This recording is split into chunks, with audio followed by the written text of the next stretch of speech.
अस्सलाम वालेकुम। Unit number 2, cells to organisms. Cell to organism के इस यूनिट में आज हम cells, tissues, organ systems, organisms के बारे में पढ़ेंगे। हम अपने इर्द गिर्द बहुत सारी मुख्तलिफ़ चीज़ों को देखते हैं, मुख्तलिफ़ ऑर्गेनिज़म्स को देखते हैं, बट बहुत बड़े बड़े कॉम्प्लेक्स ऑर्गेनिज़म जैसे हाथी, इंसान, इन सब को देखते हैं। हमारे जहन में ये ख्याल आता है कि किस तरह ये इतने बड़े बड़े जानदार बने हैं, कौन सी ऐसी चीज़ है, आखिर कौन सी ऐसी छोटी से छोटी चीज़ें हैं जिनसे मिलकर ये बड़े बड़े जानदार तैयार हुए हैं। अल्लाह सुब्हाना ताला ने इन तमाम चीज़ों को बहुत परफेक्टली, बहुत अच्छे तरीके से तैयार किया है, बहुत अच्छे तरीके से बनाया है। हमारे इर्द गिर्द मौजूद हर एक चीज़ छोटी छोटी चीज़ों से मिलकर बनी होती है, चाहे वो जानदार चीज़ हो, चाहे वो बेजान चीज़ हो। हर बड़ी चीज़ छोटी छोटी यूनिट्स यानी छोटी छोटी चीज़ों से मिलकर बनी होती है। कोई भी एक बड़ी बिल्डिंग या एक बड़ा घर भी छोटी छोटी ईंटों से मिलकर बना होता है। छोटी छोटी एक एक ईंट मिलकर एक बड़ी बिल्डिंग, बड़ा स्ट्रक्चर तैयार करने में मदद देती है। जिस तरह किसी भी इमारत को बनाने के लिए बुनियादी इकाई ईंट है, बिल्कुल इसी तरह किसी भी जानदार की को बनाने के लिए बुनियादी इकाई सेल है। ये सेल यानी खुलिया है। साइंस की वो ब्रांच जिसमें जानवरों के बारे में इल्म हासिल किया जाता है ज़ूलॉजी कहलाती है। वो तमाम साइंसदान जो जानवरों का इल्म हासिल करते हैं उनको ज़ूलॉजिस्ट कहते हैं। अब्दुल मलिक इस्माई, जिनका ताल्लुक बसरा इराक़ से था, वो पहले मुसलमान ज़ूलॉजिस्ट थे जिन्होंने मुख्तलिफ़ जानवरों के बारे में इल्म दिया। उन्होंने जानवरों के मुतालिक अपनी एक किताब भी लिखी। उस किताब में उन्होंने मुख्तलिफ़ जानवरों जैसे कि घोड़ा, ऊँट, भेड़ और इंसानों के मुख्तलिफ़ अज़ा और उनके इस्तेमाल और उनके इन जानवरों की ज़िंदगी में फ़ायदों के बारे में आगाह किया। लफ्ज़ सेल लातीनी ज़बान सेला से निकला है। सेला का मतलब है स्मॉल रूम यानी एक छोटा सा कमरा। सेल किसी भी जिंदा जानदार की ज़िंदगी की बुनियादी इकाई है। स्ट्रक्चरल और फंक्शनल, स्ट्रक्चर कहते हैं साख्त की बुनियाद पर और फंक्शन कहते हैं फ़ाल यानी काम की बुनियाद पर। यानी किसी भी जिंदा जानदार की साख्त और काम दोनों की बुनियादी इकाई एक सेल है। वो सबसे छोटा यूनिट है, वो सबसे छोटी चीज़ है जो कि ज़िंदगी को बनाने के लिए ज़रूरी है। सेल इतने छोटे होते हैं कि आप इन्हें आम आँख से नहीं देख सकते। इनको देखने के लिए आपको माइक्रोस्कोप की ज़रूरत होती है। एक माइक्रोस्कोप इन छोटे छोटे सेलों को बड़ा करके दिखाती है और तब आप इन्हें देख सकते हैं। लफ्ज़ सेल का इस्तेमाल सबसे पहले एक इंग्लिश साइंसदान रॉबर्ट हुक ने 1965 में किया। उन्होंने पौधे के कुछ खुलियों को माइक्रोस्कोप के नीचे देखा और फिर इन खुलियों को सेल का नाम दिया। अब हम सेल यानी खुलिये की बुनियादी साख्त के बारे में पढ़ते हैं। सेल दो तरह के होते हैं, एनिमल सेल और प्लांट सेल। पौधे और जानवर दोनों के खुलियों में कुछ चीज़ें मुश्तरका हैं, कुछ चीज़ें एक जैसी हैं और कुछ चीज़ें मुख्तलिफ भी हैं। इस तस्वीर में आपको दोनों तरह के खुलिये दिखाए गए हैं, एनिमल सेल और प्लांट सेल। दोनों ही खुलियों में न्यूक्लियस मौजूद होता है। फ़र्क ये होता है कि जानवरों के खुलियों में ये जो न्यूक्लियस है ये दरमियान में मौजूद होता है, जबकि पौधों के खुलियों में ये बिल्कुल एक तरफ होता है। दोनों ही खुलियों में माइटोकॉन्ड्रिया मौजूद होते हैं। दोनों ही खुलियों में सेल मेम्ब्रेन मौजूद होती है। सेल मेम्ब्रेन क्या है? किसी भी खुलिये की सबसे बाहर वाली झिल्ली। अलबत्ता जानवरों के खुलियों में ये सेल मेम्ब्रेन सबसे बाहर वाली तय है, लेकिन पौधों के खुलियों में इस सेल मेम्ब्रेन के बाहर एक और तय है जिसे सेल वॉल कहते हैं। दोनों ही खुलियों में वैक्यूल मौजूद हैं।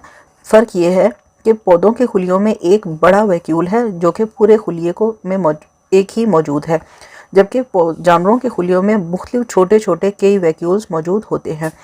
पौधों के खुलियों में क्लोरोप्लास्ट मौजूद होता है, लेकिन जानवरों के खुलियों में क्लोरोप्लास्ट नहीं होता। क्लोरोप्लास्ट ही वो ऑर्गन है जिसके अंदर क्लोरोफिल मौजूद है जो कि पौधे के लिए खुराक तैयार करता है। सेल ऑर्गेनेलीज क्या होते हैं? किसी भी सेल के अंदर मौजूद ये छोटी छोटी साख्तें सेल ऑर्गेनेलीज कहती हैं। ये वो साख्तें हैं जो कि एक खुलिये के अंदर चलने वाले तमाम निज़ाम को ठीक से चलाती हैं। हर एक स्ट्रक्चर अपना अलग अलग फंक्शन परफॉर्म करता है, उसका अलग अलग काम है और वो अपनी अपनी जिम्मेदारियां अदा कर रहा है। जो मल्टी सेलुलर सेल ऑर्गेनिजम्स हैं, ऐसे ऑर्गेनिज्म जिनके जिस्म एक से ज़्यादा खुलियों पर मुश्तमिल हों, उनके अंदर बहुत सारे उनके खुलियों के अंदर बहुत सारे छोटे छोटे मज़ीद चीज़ें मौजूद होती हैं, मज़ीद साख्तें मौजूद होती हैं। ये जो छोटी साख्तें हैं ये खुलिये को सही से अपना काम करने में मदद देती हैं। ये जो सब छोटी छोटी साख्तें हैं जो कि एक खुलिये के अंदर मौजूद हैं, ये सब यूनिट्स हैं, इनको ऑर्गेनेलीज का नाम दिया जाता है।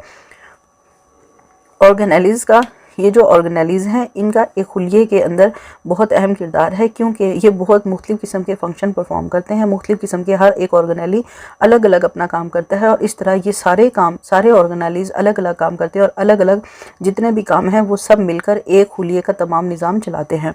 कुछ ऑर्गेनेलीज के बारे में अब हम पढ़ते हैं। सबसे पहले सेल वॉल। सेल वॉल क्या है? पौधे के खुलिये की सबसे बाहर वाली तह, सबसे बाहर वाला स्ट्रक्चर। इस सेल वॉल का फ़ायदा ये है कि ये क्योंकि सख्त होता है तो ये पौधे के खुलिये को एक मुकम्मल शक्ल देता है, प्रॉपर वेल डिफाइंड शेप देता है। ये सेल वॉल एक मजबूत और सख्त मटेरियल सेलुलोज से मिलकर बनी हुई होती है। ये सख्त और मजबूत मटेरियल से सेलुलोज से बनी हुई सेल वॉल पौधे के खुलिये को हिफाजत भी देती है और उसको सपोर्ट भी देती है ताकि वो अपनी जगह पर मजबूती से खड़ा रहे। के खुलियों में ये सेल वॉल सबसे बाहर वाला हिस्सा है, लेकिन जानवरों के खुलियों के बाहर कोई भी सेल वॉल मौजूद नहीं होती। सेल वॉल के अंदर दूसरा स्ट्रक्चर है सेल मेम्ब्रेन, एक बारीक सी पतली सी झिल्ली जो कि सेमी परमिएबल है। सेमी परमिएबल का मतलब यह है कि वो कुछ चीज़ों को अपने अंदर से गुजरने देती है और कुछ चीज़ों को अपने अंदर से गुजरने नहीं देती। एक पतली सेमी परमिएबल झिल्ली जो कि सेल के अंदर और बाहर आने जाने वाली चीज़ों को कंट्रोल करती है। कौन सी चीज़ अंदर जाएगी, कौन सी चीज़ अंदर से बाहर आएगी या कौन सी चीज़ अंदर या बाहर नहीं जाएगी, इन सब चीज़ों को कंट्रोल करने वाली चीज़ को हम कहते हैं सेल मेम्ब्रेन। ये सेल मेम्ब्रेन बिल्कुल एक छाननी के तरह काम करती है, जिस तरह एक चाय छाननी या कोई और छाननी जिसमें से कुछ चीज़ें तो गुजर जाती हैं और कुछ चीज़ें रुक जाती हैं। ये बिल्कुल एक छाननी की तरह काम करती है। इसी वजह से सेल मेम्ब्रेन को सेमी परमिएबल मेम्ब्रेन भी कहते हैं। सेमी परमिएबल मेम्ब्रेन मतलब ऐसी मेम्ब्रेन जो कुछ चीज़ों को गुजरने देती है और कुछ चीज़ों को अपने अंदर से गुजरने नहीं देती। ये सेल मेम्ब्रेन लिपिड और प्रोटीन से मिलकर बनी हुई होती है। सेल मेम्ब्रेन का काम यह है कि सेल के अंदर के स्ट्रक्चर को और सेल को बाहर माहौल में मौजूद तमाम चीज़ों से और दूसरे सेल से, दूसरे खुलियों से बचा के रखती है। सेल मेम्ब्रेन किसी भी सेल यानी किसी भी खुलिये का सबसे बाहर वाला हिस्सा है। जानवरों के खुलिये के अंदर ये सबसे बाहर वाला हिस्सा है, जबकि पौधे के खुलिये के अंदर इसके बाहर एक और तह मौजूद है जिसे सेल वॉल कहते हैं। साइटोप्लाज्म जेली की तरह का शफाफ मादा है जो कि पूरे खुलिये के अंदर फैला हुआ है। एक सेल के साइटोप्लाज्म के अंदर मुख्तलिफ़ किस्म के कीमियाई तामुल वकू पजीर हो रहे होते हैं, मुख्तलिफ़ किस्म के कीमियाई अमल हो रहे होते हैं। तब दोनों जानवरों और पौधों दोनों के ही खुलियों में साइटोप्लाज्म मौजूद होता है। न्यूक्लियस किसी भी सेल का ब्रेन यानी कंट्रोल करने वाला ऑर्गन। किसी भी सेल का न्यूक्लियस वो हिस्सा है जो तमाम सेल के अंदर होने वाले तमाम अवामिल को, तमाम कामों को कंट्रोल भी करता है और मुख्तलिफ़ कामों के लिए या मुख्तलिफ़ चीज़ों के लिए इंफॉर्मेशन और हिदायत फराहम भी करता है। ये जो न्यूक्लियस है ये हर एक काम को, जो भी सेल के अंदर काम हो रहा है वो इसी की निगरानी में होगा। ये उसे कंट्रोल भी करेगा और उनको सुपरवाइज भी करेगा। जो भी एक्टिविटीज़ हैं, जो भी काम है वो सब सेल न्यूक्लियस की इजाज़त और न्यूक्लियस की मर्ज़ी से होते हैं। इसी वजह से इस न्यूक्लियस को एक खुलिये का दिमाग भी कहा जाता है, सेल का ब्रेन भी कहा जाता है। न्यूक्लियस की अपनी एक झिल्ली मौजूद होती है, अपनी एक मेम्ब्रेन होती है जो इस न्यूक्लियस को साइटोप्लाज्म से बचाकर रखती है। न्यूक्लियस के अंदर बहुत सारे धागा नुमा साख्तें मौजूद होती हैं, पतली पतली धागे की तरह की स्ट्रक्चर मौजूद होते हैं। इन धागा नुमा साख्तों को क्रोमोसोम कहते हैं। ये क्रोमोसोम जिनियाती मादे हैं, इनके अंदर डीएनए और मुख्तलिफ़ किस्म का जिनियाती मादा मौजूद है जो कि आगे जाके नए खुलियों में, नए सेलों में ट्रांसफ़र होना होता है। न्यूक्लियस दोनों पौधों और जानवरों दोनों के खुलियों में मौजूद होता है। पौधों के खुलियों में ये एक साइड पर होता है, जबकि जानवरों के खुलियों में ये सेल के बिल्कुल सेंटर में, दरमियान में मौजूद होता है। वैक्यूल एक झिल्ली में बंधा हुआ छोटा सा स्ट्रक्चर है, छोटा सा ऑर्गेनेली है। इसका काम यह है कि ये अपने अंदर मुख्तलिफ़ किस्म के न्यूट्रिएंट्स यानी ग़िज़ाओं को या फालतू मादों को और दूसरी चीज़ों को अपने अंदर स्टोर करके रखता है। ये जो छोटा सा मादा है इसके बाहर एक अपनी झिल्ली मौजूद है। ये इस झिल्ली के अंदर मुख्तलिफ़ चीज़ों को स्टोर करके रखता है। वैक्यूल पौधे और जानवर दोनों के खुलियों में मौजूद होता है। पौधों जानवरों के खुलियों में छोटे छोटे बहुत सारे वैक्यूल मौजूद होते हैं, जबकि पौधे के खुलियों में एक ही बड़ा सारा वैक्यूल होता है जो कि साइज़ में दूसरे वैक्यूल्स की निस्बत बड़ा हुआ होता है। यानी जानवरों के वैक्यूल की निस्बत पौधों के अंदर जो वैक्यूल मौजूद है वो बहुत बड़ा होता है। राइबोसोम छोटे छोटे पार्टिकल्स हैं जो कि प्रोटीन से और राइबोन्यूक्लिक एसिड से मिलकर बने हुए हैं। राइबोन्यूक्लिक एसिड से बनने की वजह से ही इन्हें राइबोसोम्स कहते हैं। इनके बाहर किसी किस्म की कोई झिल्ली, कोई मेम्ब्रेन नहीं है। ये खुलिये के लिए प्रोटीन बनाने का काम करते हैं। ये पौधे और जानवरों दोनों के खुलियों में मौजूद होते हैं। माइटोकॉन्ड्रिया वो स्ट्रक्चर है जिसके ऊपर 2 झिल्लियाँ मौजूद हैं, 2 कवरिंग मौजूद हैं, 2 मेम्ब्रेन्स मौजूद हैं, इसीलिए इन्हें डबल मेम्ब्रेन बॉन्डेड स्ट्रक्चर भी कहते हैं। इनका काम पौधे के लिए तवानाई फराहम करना है। ये इसके अंदर मुख्तलिफ किस्म के केमिकल रिएक्शंस होते हैं जिनकी वजह से इनके अंदर एनर्जी पैदा होती है और ये एनर्जी या ये तवानाई सेल में मुख्तलिफ दूसरे काम करने के लिए इस्तेमाल की जाती है। क्योंकि ये तवानाई देते हैं, एनर्जी देते हैं खुलिये को, इसीलिए इन्हें खुलिये का या सेल का पावर हाउस भी कहा जाता है। ये दोनों प्लांट्स और एनिमल दोनों के सेल्स में मौजूद होते हैं। क्लोरोप्लास्ट छोटी छोटी डिस्क की तरह का स्ट्रक्चर है। जिस तरह कंप्यूटर की डिस्क होती हैं, इसी तरह ये डिस्क की तरह का गोल सा छोटा स्ट्रक्चर है। इसके जो ये छोटा डिस्क लाइक स्ट्रक्चर है, इसके अंदर क्लोरोफिल भरा हुआ होता है। क्लोरोफिल क्या है? क्लोरोफिल हरे रंग का मादा है जो कि इन छोटी छोटी डिस्क यानी क्लोरोप्लास्ट के अंदर भरा हुआ है।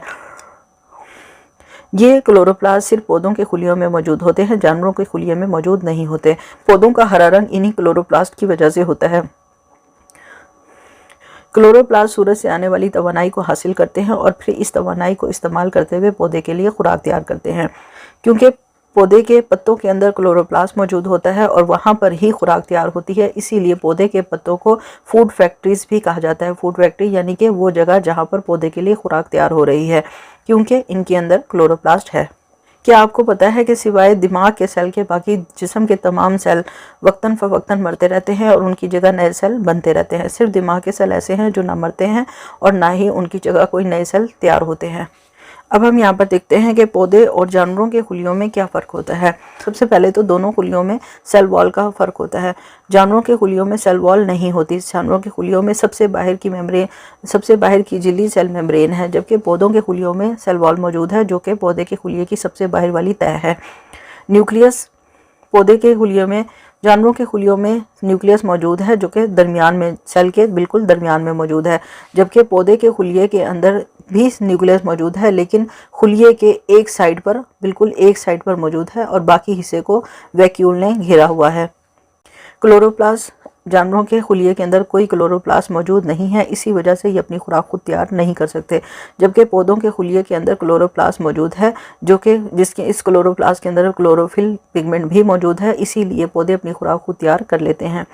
वैक्यूल जानवरों के खुलिये के अंदर बहुत सारे छोटे छोटे वैक्यूल्स मौजूद हैं जो कि मुख्तलिफ चीज़ों को, खुराक को, पानी को और फालतू मादों को अपने अंदर स्टोर करके रखते हैं, जबकि पौधे के खुलिये के अंदर एक ही बड़ा सारा वैक्यूल मौजूद है जिसने पूरे खुलिये को घेरा हुआ है। ये वैक्यूल पानी से भरा हुआ होता है। इस पानी से भरे होने की गुब्बारे की तरह पानी से भरे हुए होने की वजह से ये पौधे के खुलिये को एक ख़ास शक्ल, ख़ास शेप दे देता है। तमाम चैप्टर्स की कंप्लीट सॉल्व एक्टिविटीज़ और एक्सरसाइजेस के लिए वेबसाइट www.abdirinfo.com पर विज़िट करें।